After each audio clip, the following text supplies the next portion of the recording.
In this video, I'm going to show you how you can back up your server. Now, I'm going to show you using a cPanel server because that's what I'm using. So go down to your File section, and if you're not using this same layout, your backups may show in a different area, but what you're looking for here are backups and backup wizard. Let's go to the backup wizard. Now here you can do a backup of the home directory, SQL databases, email forwarders, and email filters. And then over here, this is where you restore those. These are on a partial backup basis. You can't actually restore, using the cPanel anyway, a full backup. Okay, so let's click on backup. Now here is where you can decide whether you want to do a full backup or a partial backup. If you're going to do a partial backup, this is where you do it. You got your home directory. It'll back up everything in the home directory.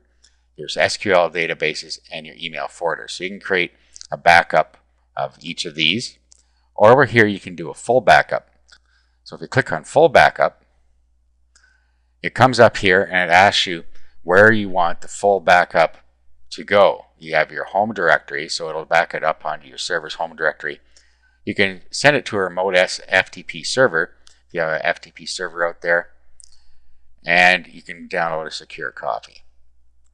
Now again, this is only really for if you're going to be moving it to another server, because you can't do it through this interface. Now if you're comfortable with it, you can download this file, expand it on your desktop in the zip format, and then you'll be able to restore things on a manual basis using an FTP program. It's a little out of our scope here. So what we're going to do, we're going to go select a partial backup. So let's do home directory. And then we can download a home directory backup. So if we click on this, it creates a tar.gz file that we can back up.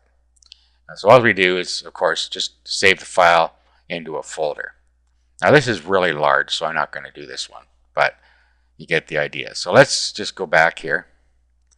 Let's do a MySQL databases. These are the databases here. Now I can just pick one that I want to download. So let's assume I want to download this first one. So all I'll do is click on it, and then here it is in .gz format. Now what I can do is download it to my computer, to my desktop here, wherever I want. I have a backup folder I've already created, so I'll just save it here. And that's it. So I just go through and back up each of my databases that I wanted to back up. If you have email forwarders and filters, you can download those here. So that's how you can download a partial backup. Now, like I said, a full backup, it'll just create it in the root directory for you, in the home directory. And then when it's done, it'll notify you that it's done, and you'd be able to download your full backup from in here. If you go back to full backup again, it would have your previous backups available for download right up here. So you'd be able to download it right from here. Okay, so let's have a look at our backup directory. Here's the file. Now, I have 7-zip. You can download 7-zip for free, and you can have a look at the archive. Okay, so here's what's inside there, and then if we open this, we can see the data that's in here.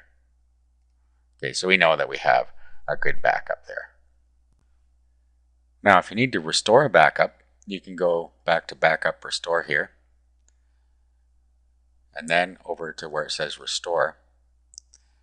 And then you pick what you're going to restore. So MySQL database. You then browse for the file that you just downloaded. Okay, and then you'd pick it here. I'm not actually going to do this, but you'd pick it there, click Upload, and then it would restore it for you. Okay, so that's how you can back up and restore files on your server.